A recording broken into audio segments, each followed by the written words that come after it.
Well, election signs are up on many lawns and residential areas across the country, including here in this neighborhood in Toronto, indicating that some people have made up their mind as to who they're going to be voting for on Election Day. Now, experts and voters that we spoke with say it's been a tight race with key issues on the table, including various plans as to how to respond to economic tensions from U.S. President Donald Trump. But they believe they've heard enough in order to make an informed decision when the polls open. I found that the candidates did the best that they could in the short time frame. I'm just glad it wasn't 2.5 years like down south. It's rather unique. It's a campaign that has, in a sense, been overtaken by external events.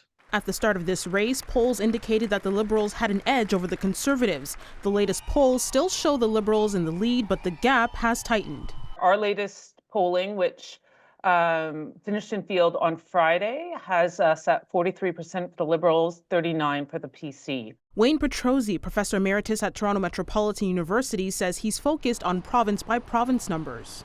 Because you can be cleaning my clock in Alberta and Saskatchewan, but you're not getting any more seats than what you're going to get anyway. As for the election's issues, some felt topics within our borders were addressed by party leaders.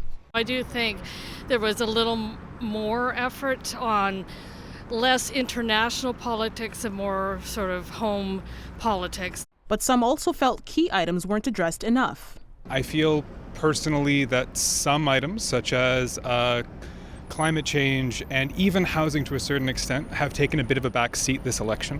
And that's a little bit frustrating as a young person. Others, too, also pointed to cost of living and U.S.-Canada relations, which overshadowed the federal race. Trump has dominated everything. All the issues that I thought would have come up have been dwarfed by Trump. Given the recent relations with the U.S., it's a bit of like a pressing time. Experts say it's been unprecedented that America's relationship with Canada has dominated the election rhetoric the way that it has.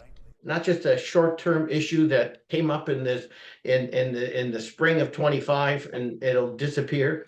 It's going to be with us going forward. That is having an impact on everything. So there is less discussion and maybe concentration on social issues, which might have dominated in previous campaigns.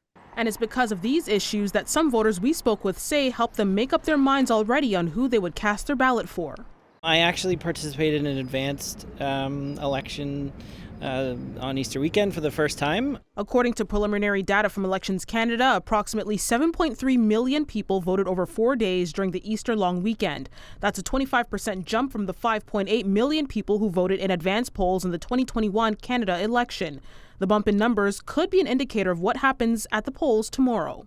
I wouldn't be surprised if turnout goes up 10, 12 points, which is huge.